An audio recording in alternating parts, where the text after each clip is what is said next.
On a commencé il y a 3 semaines de cela une nouvelle série qu'on a intitulée « C'est quoi la foi ?» Et c'est important de se poser la question parce que rien n'est plus commun que le mot foi, en plus dans une église. On a des discours sur la foi régulièrement, on a un répertoire de chants bien rempli sur la foi et dans nos discussions, je suis sûr que régulièrement on parle de la foi, ah, celui-là, celle-là, un homme, une femme de foi, garde la foi, etc.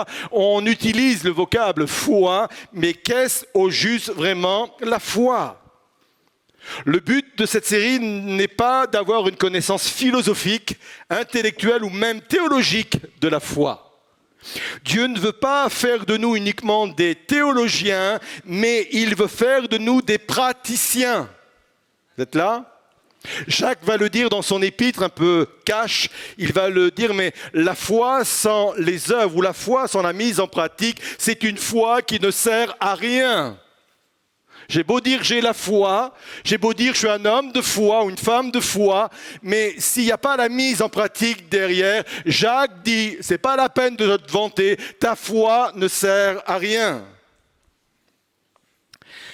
C'est dans ce sens-là que les disciples sont allés vers Jésus avec une demande, augmente-nous la foi. Et la question qu'on pourrait se poser, mais qu'est-ce qui les a motivés à aller vers Jésus pour faire cette requête, augmente-nous la foi. Jésus n'a jamais donné dans les évangiles la définition de la foi. Par contre, il l'a tout le temps illustrée. Par sa façon de faire, par sa façon de parler, par sa façon d'agir, de prendre des décisions, il a illustré lui-même, il a incarné lui-même la foi. Et quand les disciples ont vu d'une façon pratique la foi s'exprimer au travers du ministère de Jésus, ils ont dit ceci, nous voulons la même foi. Viens, augmente-nous la foi, on veut vivre exactement la même chose. C'est quoi donc la foi ? Il y a 3 semaines de cela, nous avons dit que la foi était un choix. J'ai choisi la foi. Il y a 15 jours, le pasteur Sommer nous a dit que la foi, c'était voir ce qui est invisible. La semaine dernière, on a vu que la foi, c'est attendre avec confiance. Et aujourd'hui, on va répondre à cette question. Qu'est-ce que la foi ? Et la réponse est la suivante. C'est une prise de risque. Aucun amen. C'est une prise de risque. La foi est forcément une prise de risque. Je pourrais citer tous les patriarches, tous les héros de la foi. Ils se caractérisent par des prises de risque. La Bible dit qu'Abraham a quitté son pays sans savoir où il allait. C'était risqué. Il a pris un risque. Vous savez, parfois dans notre vie, je prendrai l'exemple d'une montagne. Parfois, les nuages sont au sommet de la montagne. On ne voit pas où ça aboutit. Mais on voit le chemin qui commence à parcourir la montagne. On connaît le chemin, mais on ne sait pas où ça nous emmène. Et parfois, les nuages sont en bas de la montagne. On voit le sommet, mais on ne voit pas le chemin. Et j'ai l'impression que pour nos vies et pour Abraham, parfois c'est la même chose. On voit à peu près où Dieu veut nous emmener, mais on ne voit pas le chemin. Ou on voit uniquement le chemin, là où il faut mettre le premier pas, mais on ne sait pas trop où ça va nous conduire. Et c'est un risque, il faut prendre le risque. Quand Moïse est entré avec le peuple hébreu dans la mer Rouge, il a pris un risque. Moi, je me mets parfaitement à la place des Hébreux quand la mer s'est séparée en deux et qu'on leur a dit de traverser. Moi, je me vois à l'intérieur en train de tester les murs d'eau de chaque côté. T'es sûr de ton coup, Dieu ? T'es sûr que ça va tenir ? Il y avait quand même une prise de risque que d'entrer dans ce chemin. Quand Esther est entrée en présence du roi sans son autorisation, elle a pris un risque. Parce que selon la loi des Mèdes et des Perses, et on ne rigolait pas avec la loi des Mèdes et des Perses, elle aurait dû mourir. Elle encourait la mort, ni plus ni moins. Mais son peuple était menacé de génocide, le peuple hébreu était menacé de génocide. Et il fallait à tout prix intervenir. Elle a pris le risque de rentrer dans la présence du roi sans y être invitée. Quand David est allé sur le champ de bataille pour combattre Goliath, il a pris un risque. On imagine à ce moment-là, les commentateurs disent qu'il avait entre 15 et 17 ans à peu près, et il avait devant lui un gaillard, un géant, qui faisait presque 3 mètres. C'était un homme aguerri, c'était un soldat aguerri. Et quand le petit David est rentré en présence de Goliath, il a pris un vrai risque. Quand Jésus a appelé ses disciples, Pierre et André, Jacques et Jean, et la Bible nous dit qu'ils ont tout quitté pour le suivre, ils ont pris un risque. Ils ont quitté l'entreprise familiale. Sans doute étaient-ils destinés à la reprendre. Ils étaient dans une sécurité financière. Et du jour au lendemain, Dieu dit, lâchez tout et suivez-moi. Ils ont pris un risque. Quand Jésus s'est retrouvé devant la table des péagers de Matthieu ou de Lévi et qu'il lui a dit, viens et suis-moi, je peux vous dire que Lévi ou Matthieu avaient un salaire très confortable. C'était un métier lucratif qu'il faisait. La Bible nous dit, et les commentateurs nous disent qu'il gagnait beaucoup d'argent. Il a pris un risque. Quand Pierre est sorti de la barque pour marcher sur l'eau, il a pris un risque. Et je pourrais passer toute la prédication à vous prendre tous les héros de la foi pour vous dire, t'as vu là, il a pris un risque. Il a pris, elle a pris, il a pris un risque. Tout cela pour dire que la foi sécurisée n'existe pas. Je le répète, la foi sécurisée n'existe pas. Je vais prendre un exemple biblique qu'on va mettre devant nos yeux, qu'on va lire ensemble et sur laquelle on va s'arrêter quelques instants. Matthieu 25, verset 14, et là on est dans la parabole dite des talents. J'ai choisi volontairement la version français courante parce qu'au moins c'est un langage actuel et on va facilement se mettre à l'intérieur de cette histoire. Il est dit ceci, il en sera comme d'un homme qui allait partir en voyage. Il appela ses serviteurs et leur confia ses biens. Il remit à l'un 500 pièces d'or, à un autre 200, à un troisième 100, à chacun selon ses capacités. Puis il partit. Le serviteur qui avait reçu les 500 pièces d'or s'en alla aussitôt faire du commerce avec cet argent et gagna 500 autres pièces d'or. Celui qui avait reçu 200 pièces agit de même et gagna 200 autres pièces. Mais celui qui avait reçu 100 pièces s'en alla creuser un trou dans la terre et y cacha l'argent de son maître. Je vais raconter la suite. La Bible dit que plusieurs années après, le maître est revenu et a convoqué ses serviteurs et il a demandé à chacun de lui rendre compte de ce qu'il avait fait de l'argent, des biens qui leur avaient été confiés. Le premier, lui, a doublé sa mise. Comprenez bien que c'était celui qui risquait le plus. C'est celui qui avait reçu le plus, 500 pièces d'or. C'est lui qui a pris le plus de risques. C'est lui qui avait le plus à perdre.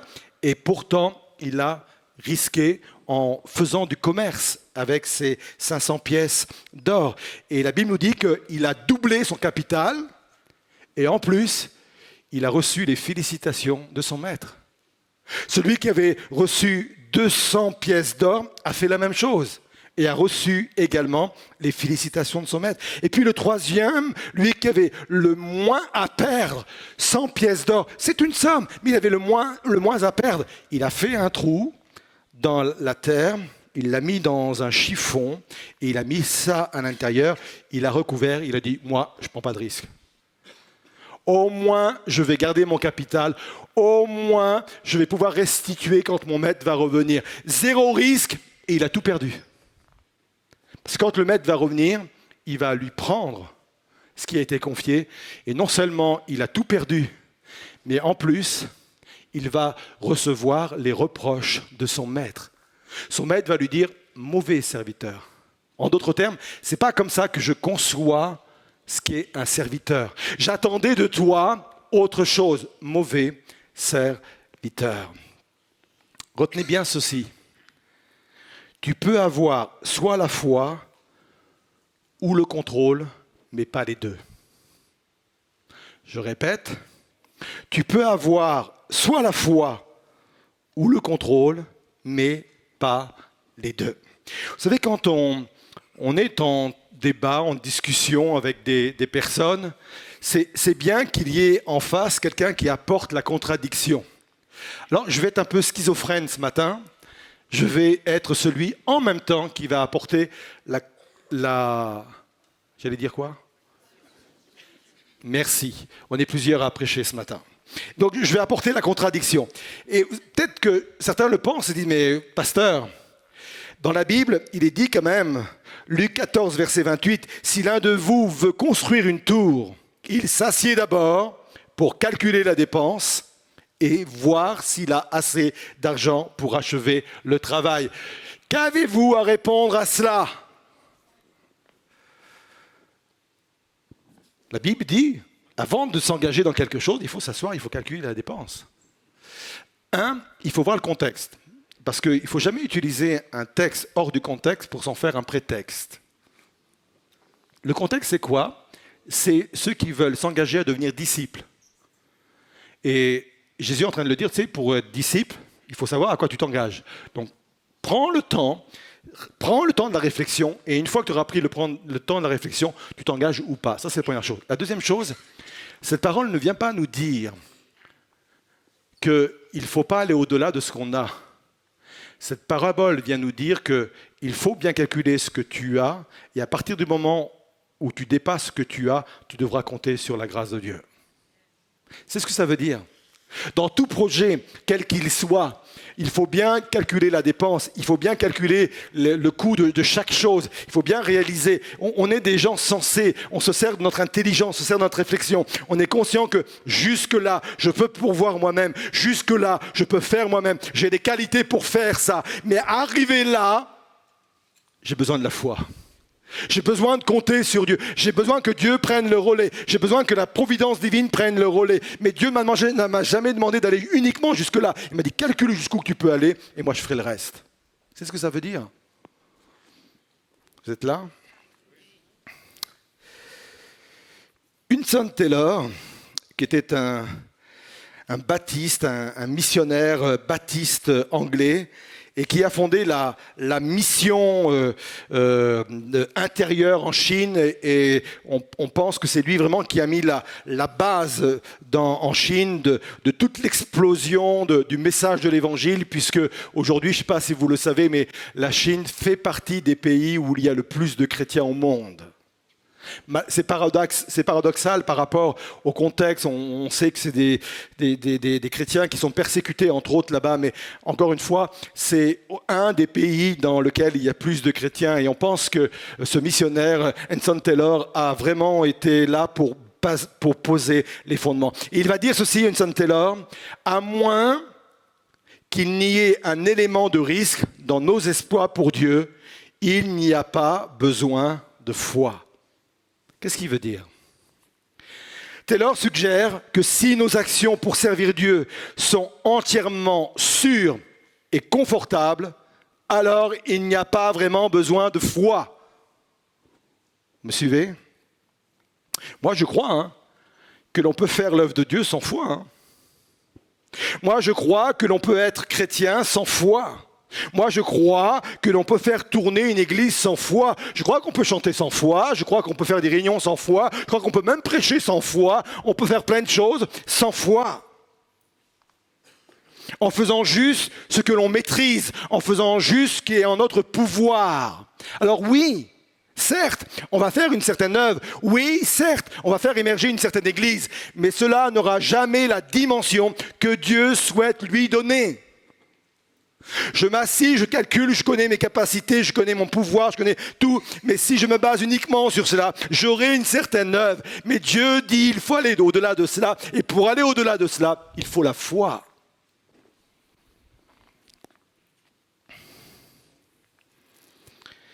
La Bible dénonce la prudence à l'excès. Ecclésiaste 11, verset 4. Celui qui prête trop attention au vent ne sèmera jamais. Et celui qui observe toujours les nuages ne moissonnera pas. Celui qui est trop prudent. Oh là, la conjoncture, elle n'est pas terrible en ce moment. On ne va pas prendre de risques. Ou alors, je suis pas en meilleure forme en ce moment, je suis pas en meilleure santé, on va pas prendre de risques. On peut être celui effectivement qui regarde sans cesse le temps et qui en regardant le temps dit voilà, oh là là là là, c'est pas le moment favorable pour faire les choses, il faut rester prudent. Le verset 6 qui suit dit ceci: dès le matin, répands ta semence. Dès le matin. Ne scrute pas l'horizon. Dès le matin, jette ta semence avec abondance. Prends des risques. Et jusqu'au soir, ne t'accorde pas de repos. Car tu ne sais pas de l'une ou de l'autre l'activité laquelle réussira. Ou si les deux s'avéreront aussi bonnes l'une que l'autre. En d'autres termes, prends des risques. Parfois, ça ne va pas marcher. Parfois, ça ne va pas aboutir. Mais ce n'est pas grave, continue. Parce que sur tout ce que tu vas faire, d'autres choses vont aboutir. Prends le risque. C'est vraiment un appel à prendre les risques. John Piper, pour ceux qui le connaissent, c'est un pasteur baptiste. Il donne de magnifiques enseignements. Et je peux vous dire, pour ceux qui ne le connaissent pas, c'est quelqu'un de hyper modéré, très équilibré dans sa forme d'enseignement, dans sa prédication. Il va dire ceci: en éliminant le risque éternel, Christ appelle son peuple à continuellement prendre des risques temporels. Pour les disciples de Jésus, le risque final a disparu. Il n'y a donc maintenant aucune condamnation pour ceux qui sont en Jésus-Christ. Ni la mort, ni la vie ne pourra nous séparer de l'amour de Dieu manifesté en Jésus-Christ, notre Seigneur. Le plus gros risque qu'on avait, c'était de perdre la vie éternelle. Il reste encore le risque de mourir. C'est un risque. Je ne suis pas en train de faire un angélisme autour de cela, parce qu'il y a des morts qui sont dramatiques, il y a des séparations qui sont dramatiques et qui causent des traumatismes, et je l'entends très bien. Et c'est pour ça que la Bible dit que l'ennemi final, c'est la mort. Ça reste encore la mort. Le fait de passer d'un état à un autre, c'est encore l'ennemi final. Mais le seul risque, entre guillemets, c'est de perdre sa vie. Mais le risque éternel, Dieu l'anéantit. Quoi qu'il nous arrive ici-bas, on sait où on va. Et John Piper dit, puisque ce risque éternel a été anéanti, puisqu'il n'existe pas, puisque Christ nous l'a ôté, ayons le courage de prendre des risques temporels. Vous êtes là? Un amen? Oui, 2, 3, 4, 5. Alors on va aller un peu plus loin en trouvant ensemble 3 éléments fondamentaux pour prendre un risque. Parce que c'est ça, c'est bien de dire effectivement que la foi, c'est aussi prendre des risques. Il n'y a pas de foi sécurisée. Alors on va voir ensemble 3 éléments fondamentaux pour prendre un risque. Qu'est-ce qui a manqué à ce serviteur dans notre parabole des talents qui l'a poussé à enterrer ses pièces d'or? 3 éléments. Il lui a manqué l'espérance d'un bien plus grand. Deuxièmement, il lui a manqué la connaissance de son maître. Troisièmement, il lui a manqué le désir de vaincre ses peurs. On y va? Premièrement, 1. L'espérance d'un bien plus grand. Il lui a manqué cela pour prendre le risque, comme les 2 autres, de pouvoir faire le commerce avec ce qu'il avait reçu, et le multiplier et le faire travailler ainsi. Il a reçu ses 100 pièces d'or avec l'idée, c'est tout ce à quoi j'ai droit. Dans son esprit, dans sa tête, il a dit « Wow, merci de me faire confiance à ce point, tu me donnes 100 pièces d'or. » Et dans son esprit, la seule chose qu'il pensait, c'est tout ce à quoi j'ai droit. Il n'y avait pas en lui d'espérance d'un bien plus grand, d'un gain plus grand. Retenez bien ce principe extrêmement important. Tout ce que Dieu donne est toujours une mise de départ. Vous répétez ça? Tout ce que Dieu donne est toujours une mise de départ. Toujours. Le fait de pouvoir être réconcilié avec lui, il nous a donné la possibilité de créer une relation avec lui. C'est une mise de départ. À moi d'enrichir cela, à moi de développer cela, à moi de faire grandir cela. C'est une mise de départ. Le ministère que Dieu m'a donné, le talent que Dieu m'a donné, peu importe, c'est une mise de départ. Peut-être que je suis là ce matin en disant, mais j'aurais voulu un autre ministère, j'aurais voulu un autre talent, j'aurais voulu un autre don. C'est une mise de départ et c'est vraiment dans le principe de Dieu. Je peux espérer plus parce que Dieu dit, c'est une mise de départ. Développe, fais grandir, fais épanouir ce que tu as reçu, c'est une mise de départ.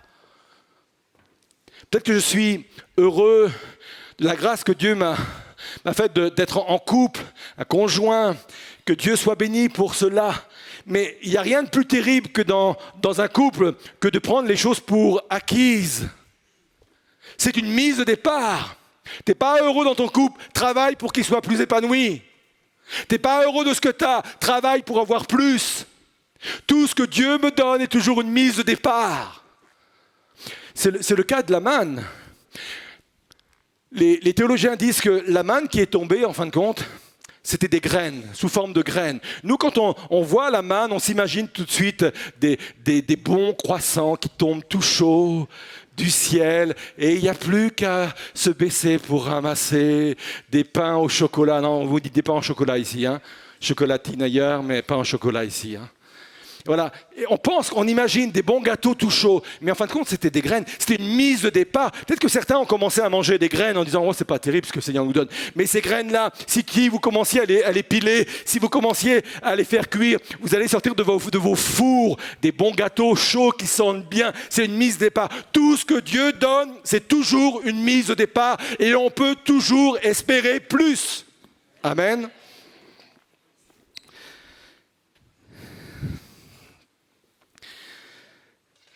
Vous me permettez de faire encore la contradiction ? Ouais, mais certains vont dire, mais pasteur, la Bible elle dit autre chose. La Bible, elle dit dans 1 Timothée 6,6, une grande source de gain que la piété et le contentement. Qu'est-ce que vous répondez à ça ? Ouais, j'ai une tendance à vouloir me piéger moi-même. En fin de compte, se contenter ne veut pas dire se limiter, hein. Se contenter ne veut pas dire se limiter. Un seul verset ne peut pas contredire toute la parole de Dieu. Se contenter veut dire deux choses. Premièrement, c'est apprécier ce que l'on a avant de chercher ce que l'on n'a pas. Remercie Dieu pour le peu que tu as avant de vouloir et espérer avoir plus. Ça, c'est la première chose. Et surtout, le contentement dans le contexte du verset est un état de satisfaction intérieure indépendant des circonstances. Que dit le contexte ? Le contexte dit que tu es beaucoup, vis cet état intérieur de contentement. Je suis contenté. Mais le jour où tu auras une autre saison, où tu auras moins, que tu aies en toi le même sentiment de contentement, de satisfaction. C'est ça ce que ça veut dire. Nous sommes en droit à espérer plus. John Bevere, qui est un auteur que j'apprécie beaucoup, qui écrit des livres inspirants, et un de ses livres qui s'appelle « Extraordinaire, la vie qui vous est destinée » a écrit ceci: « Il y a une personne au-dessus de tous les autres qui désire une vie extraordinaire pour vous. C'est un père qui se réjouit comme tout bon père des réalisations et du bonheur de ses enfants. Son nom est Dieu. » Si vous avez Dieu pour père, il a des ambitions pour vous. Si vous avez Dieu pour père, il a des aspirations pour vous. Comme tous parents d'ailleurs, on espère tous de bonnes choses pour nos enfants. Dieu n'est pas étranger à cela. Il est mon père et il espère le meilleur pour moi. Éphésiens 3, verset 20 dit ceci: « À Dieu qui a le pouvoir de faire infiniment plus que tout ce que nous demandons ou même imaginons par la puissance qui agit en nous. » Les rêves de Dieu à mon égard sont beaucoup plus grands que mes propres rêves. Les aspirations de Dieu, les envies de Dieu à mon égard sont beaucoup plus grands que mes propres envies. C'est ce que dit la Bible.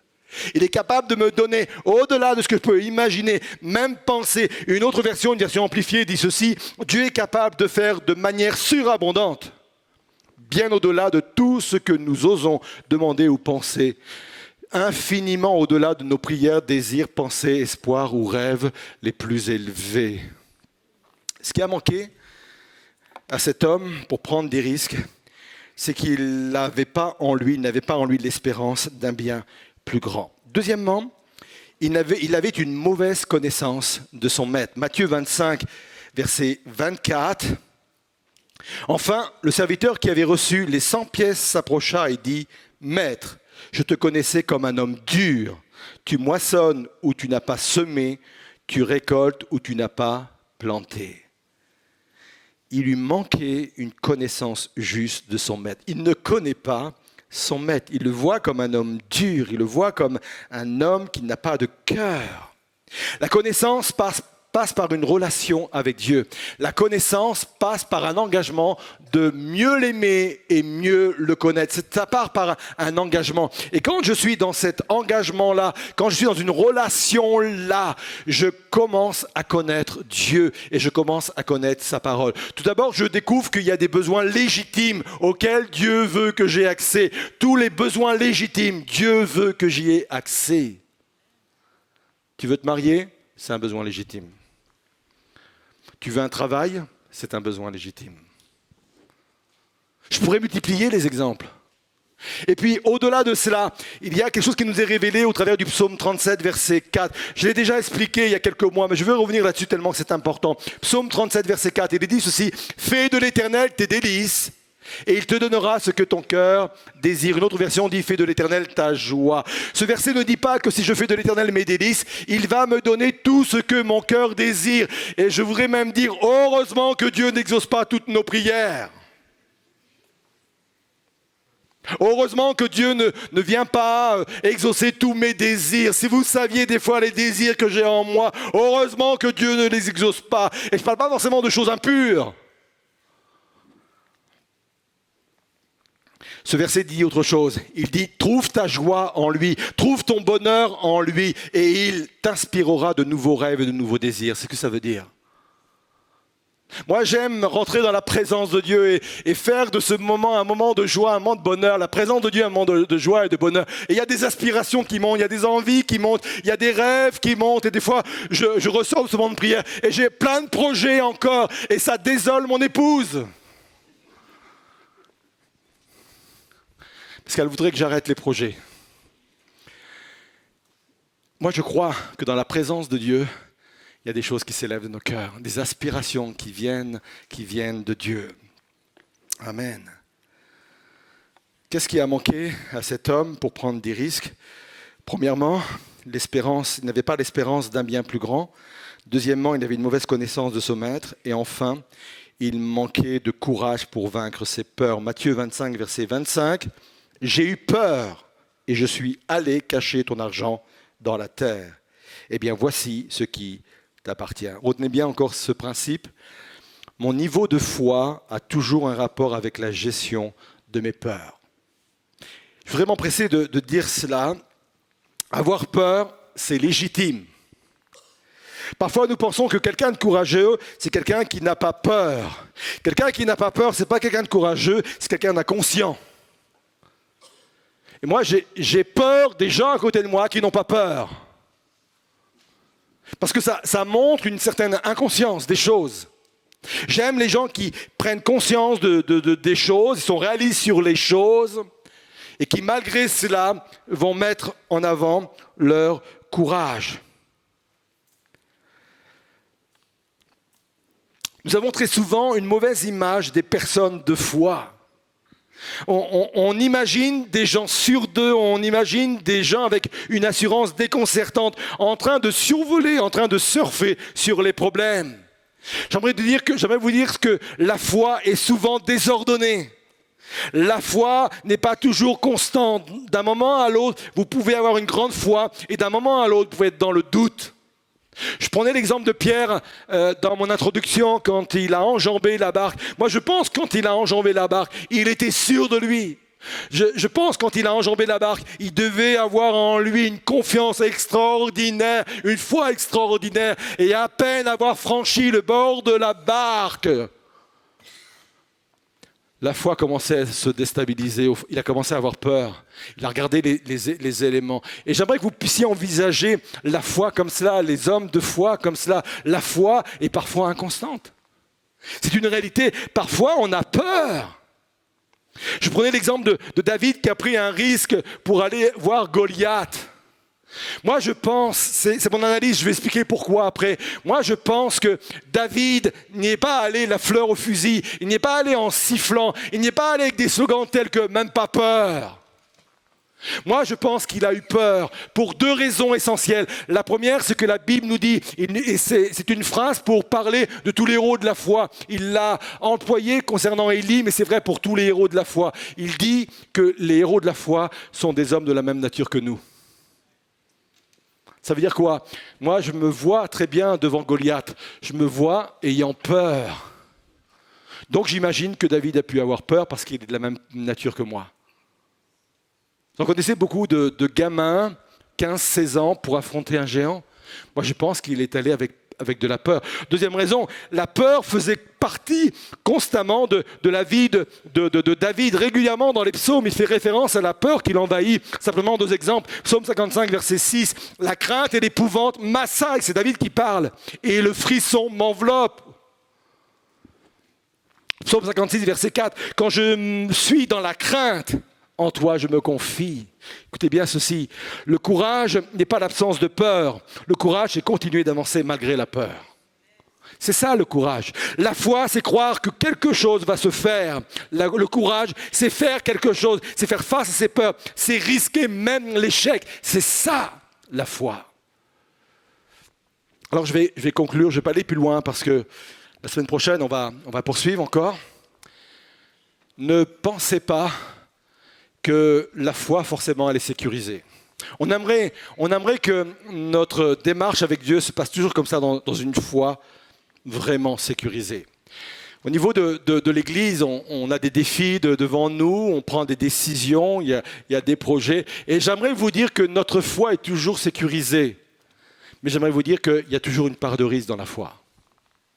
Il y a toujours une part de risque.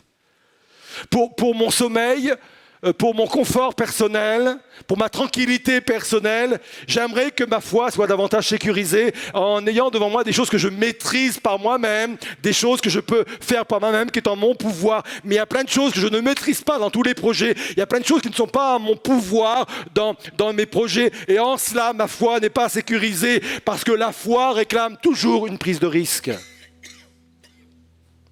Est-ce que je suis prêt à aller jusque-là dans ma foi? Je voudrais vous inviter à vous lever à votre place et on va prendre le temps de poser ces instants. On va prendre le temps vraiment de se placer devant Dieu parce que je crois que pendant que je prêche, je crois qu'il y a des choses qui remontent au fond des cœurs de ceux et de celles qui sont présents dans ce lieu, mais également de ceux et de celles qui sont devant leur écran, dans leur propre maison, dans leur chambre, dans leur bureau ou dans une chambre d'hôtel, quel qu'il soit.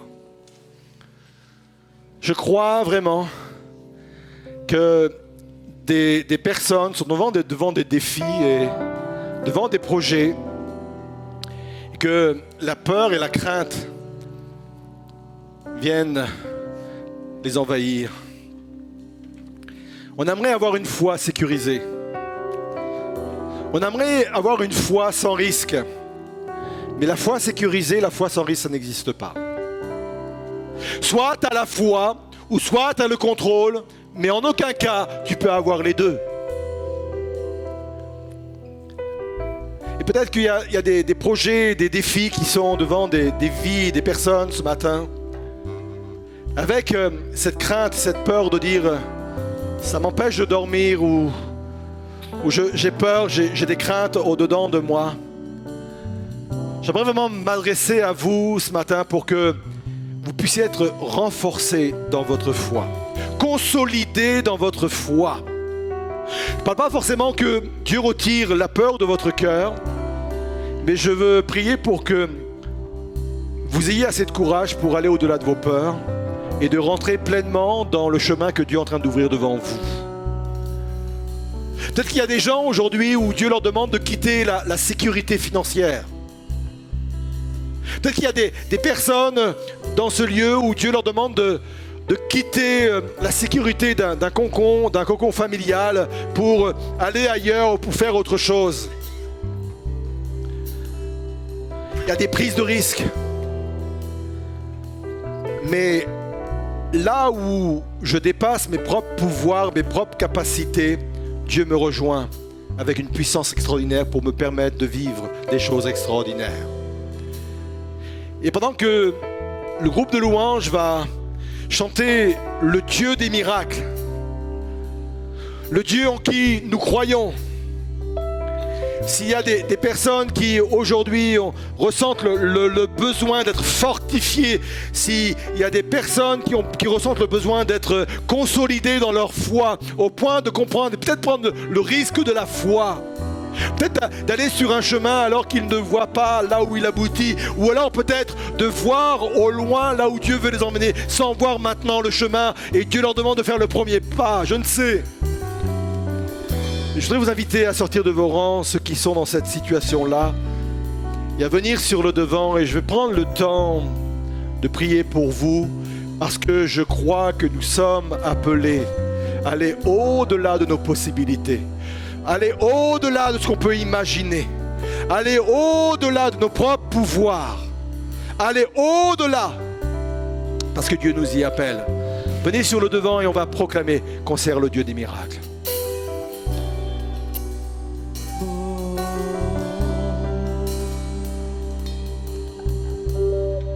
Ensemble l'église. Le Dieu qui peut rendre la vue est présent tout autour de moi, présent tout autour de moi. Le Dieu qui peut nous faire entendre vient apaiser toutes nos craintes, apaiser toutes mes craintes. Oui, je crois en toi, oui, je crois en toi, tu es le Dieu de miracles. Oui, je crois en toi, oui, je crois en toi, tu es le Dieu de miracles. Oh.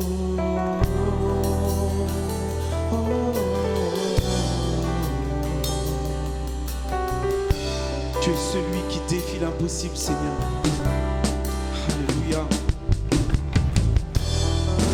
Celui qui défie l'impossible m'attire à lui, me renouvelle, m'attire à lui, me renouvelle. Celui qui a vaincu la mort, sa vie se répand dans mes veines. Celui qui défie l'impossible, celui qui défie l'impossible, m'attire à lui, me renouvelle, m'attire à lui, celui qui a vaincu la mort, celui qui a vaincu la mort, sa vie se répand dans mes veines, sa vie se répand dans mes veines. Oui, je crois en toi, oui, je crois en toi, tu es le Dieu de miracles. Je crois en toi, oui, je crois en toi, oui, je crois en toi, tu es le Dieu de miracles. Oui, je crois en toi, je mets ma foi en toi. Oui, je crois en toi, tu es le Dieu de miracles. Oui, je crois en toi, oui, je crois en toi, oui, je crois en toi, tu es le Dieu de miracles. Seigneur Jésus, tu viens au-devant des uns et des autres ce matin, Seigneur Jésus. Tu vois ce que tu demandes aux uns et aux autres, tu vois la part d'engagement, la part de risque humainement parlant que tu demandes. Tu vois les peurs des uns et des autres, Seigneur. Tu vois les blocages des uns et des autres. Tu vois tout cela, Seigneur Jésus. Seigneur, je crois que dans ceux et celles qui sont sur le devant, tu vas permettre une autre dimension d'expression de la foi. Je crois que tu vas permettre, Seigneur, une autre dimension de vie spirituelle avec toi, Oui, on peut être chrétien avec une dimension de foi. On peut même être chrétien sans foi du tout, en proclamant des choses qu'on connaît déjà. Mais je veux croire que tu veux les emmener plus loin parce que tu veux leur donner une foi où on abandonne le risque, où on abandonne la sécurité de la foi, où le risque t'est donné pour qu'on puisse vraiment faire un bout de chemin ensemble. Viens bénir chacun, Seigneur Jésus.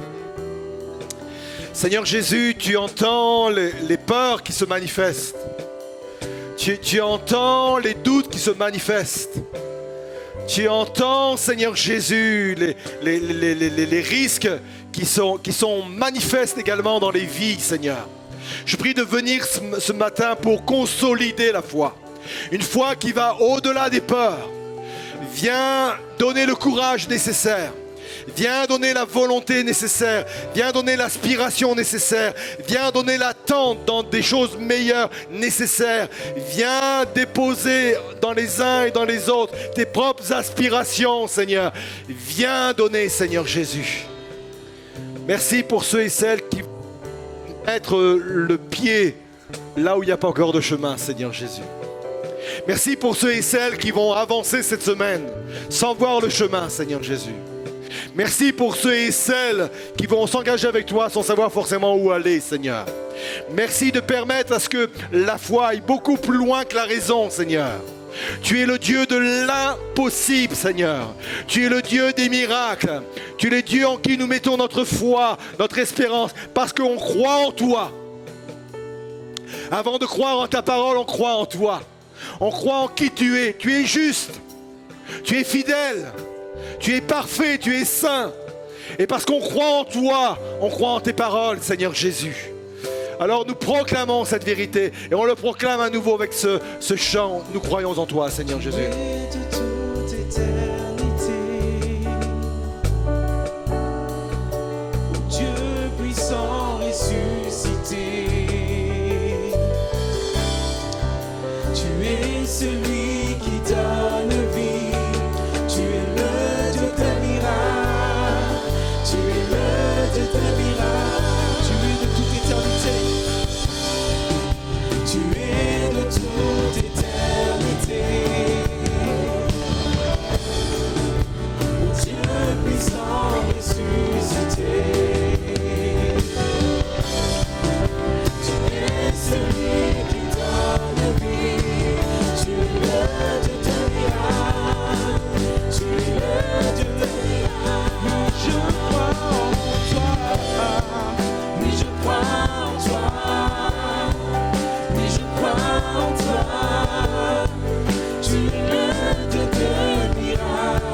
Oui je crois en toi, oui je crois en toi, oui je crois en toi, tu es le Dieu des miracles. On va reproclamer la même chose. Oui, je crois en toi. Et pendant qu'on va le proclamer, vous pouvez retourner à vos places avec cette certitude que Dieu vient renforcer votre foi, qui va vous donner le courage d'avancer malgré vos peurs, qui va vous donner le courage d'avancer sans savoir peut-être où vous allez encore pour l'instant, qui va vous permettre aussi de prendre le risque de la foi, parce que Dieu aura mis de telles convictions dans votre cœur, de telles paroles et de telles aspirations de votre cœur, que vous êtes sûr que c'est vraiment vers cela que le Seigneur va vous conduire. Alors on le proclame, oui je crois en toi. Tu es le Dieu des miracles, oui je crois en toi, oui je crois en toi, oui je crois en toi, tu es le Dieu des miracles, oui je crois en toi, oui je crois en toi, oui je crois en toi, tu es le Dieu des miracles. Oui, je crois en toi. Oui, je crois en toi. Oui, je crois en toi. Tu es le Dieu des miracles. Oui, je crois en toi. Je crois en toi. Oui, je crois en toi. Tu es le Dieu des miracles. Une dernière fois. Oui, je crois.